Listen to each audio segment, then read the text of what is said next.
സംസ്ഥാന ബി.ജെ.പിയെ ഇനി രാജീവ് ചന്ദ്രശേഖർ നയിക്കും. കോർ കമ്മിറ്റി യോഗത്തിലാണ് സംസ്ഥാന അധ്യക്ഷനായി മുൻ കേന്ദ്രമന്ത്രി കൂടിയായ രാജീവ് ചന്ദ്രശേഖറിനെ തീരുമാനിച്ചത്.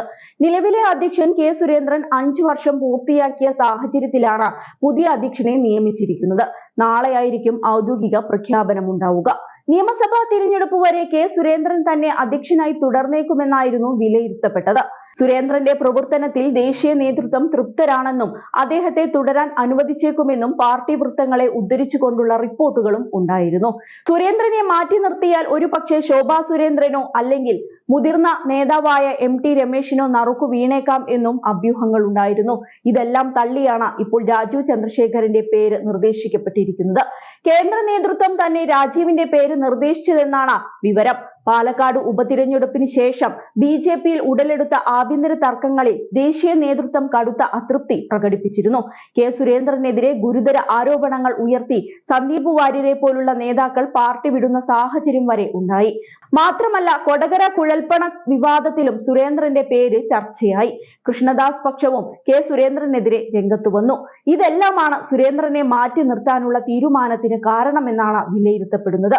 പാർട്ടി രാഷ്ട്രീയത്തിന് അതീതമായ എല്ലാ വോട്ടർമാർക്കിടയിലും സ്വാധീനമുണ്ടാക്കാൻ കഴിയുന്ന നേതാവിനെ നിയമിക്കുന്നതിലൂടെ മാത്രമേ കേരളത്തിൽ ബി.ജെ.പിക്ക് വളരാനാകൂവെന്ന നിലപാടാണ് ദേശീയ നേതൃത്വത്തിന് ഉണ്ടായിരുന്നത്. ഇതാണ് രാജീവിന്റെ പേരിലേക്ക് എത്താൻ കാരണം. കഴിഞ്ഞ ലോക്സഭാ തിരഞ്ഞെടുപ്പിൽ തിരുവനന്തപുരത്ത് ശശി തരൂരിനെതിരെ ശക്തമായ മത്സരം കാഴ്ചവെച്ചതടക്കം രാജീവിന് അനുകൂല ഘടകമായിരുന്നു എല്ലാം. സംഘപരിവാർ പശ്ചാത്തലം ഇല്ലാത്ത നേതാവാണ് രാജീവ് ചന്ദ്രശേഖർ. ഇത്തരം ഒരു നേതാവിനെ ഇതാദ്യമായാണ് സംസ്ഥാന നേതൃപദവിയിലേക്ക് പാർട്ടി പരിഗണിക്കുന്നത്.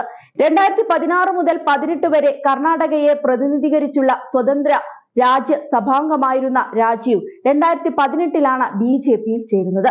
ബി.ജെ.പിയുടെ ദേശീയ വക്താവായും എൻ.ഡി.എയുടെ കേരള ഘടകം വൈസ് ചെയർമാനായും പ്രവർത്തിച്ചിട്ടുണ്ട്.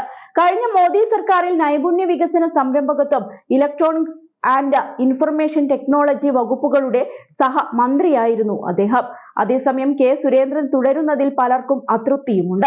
പാലക്കാട് ഉപതിരഞ്ഞെടുപ്പിന് ശേഷം സുരേന്ദ്രനെതിരെ ബി.ജെ.പിയിൽ വലിയ പൊട്ടിത്തെറികൾ പാർട്ടിയിൽ ഉടലെടുത്തിരുന്നു.